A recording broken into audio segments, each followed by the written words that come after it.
Hi, this is Marty Lovrien, Field Agronomist with Pioneer here in central Minnesota.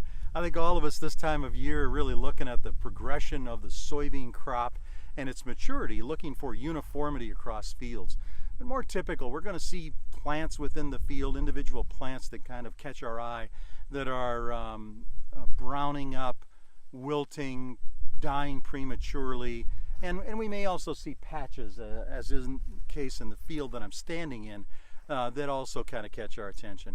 Typically these are going to end up being white mold or maybe Phytophthora, sometimes some brown stem rot.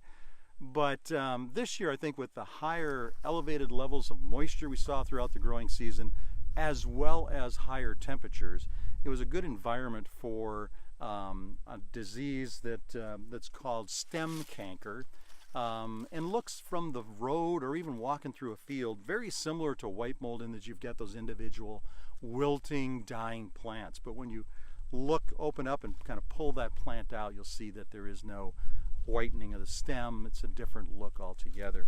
And typically what the stem canker appearance is would be kind of this reddish purple orangish lesion right around an individual leaf axil. And you might remember a leaf axil would be that point where the petiole of a soybean leaf joins up with the stem. And so that's what the leaf axil is, and that would be right here. And you can see there's a nice big size lesion a little above, extending a little above and a little below the leaf axil where the infection took place. Has a characteristic look to it.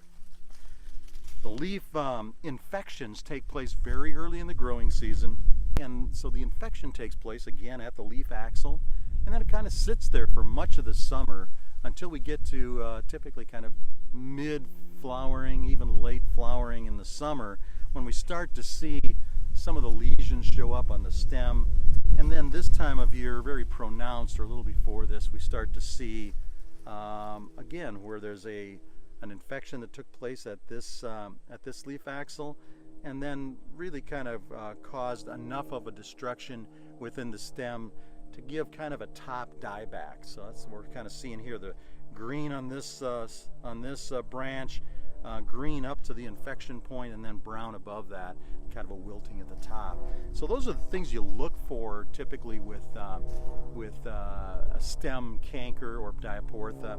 Take a close look while you still got green plants out in the field. Look at those wilted plants, and I think you're going to find that not all of those are white mold. Many of those are actually stem canker, and the best way to know that is to send it into a lab.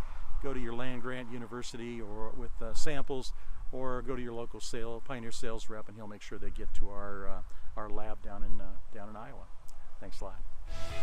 That concludes this Pioneer Growing Point Agronomy video podcast. Visit our page on pioneer.com and follow us on Twitter and Facebook for more agronomy insights.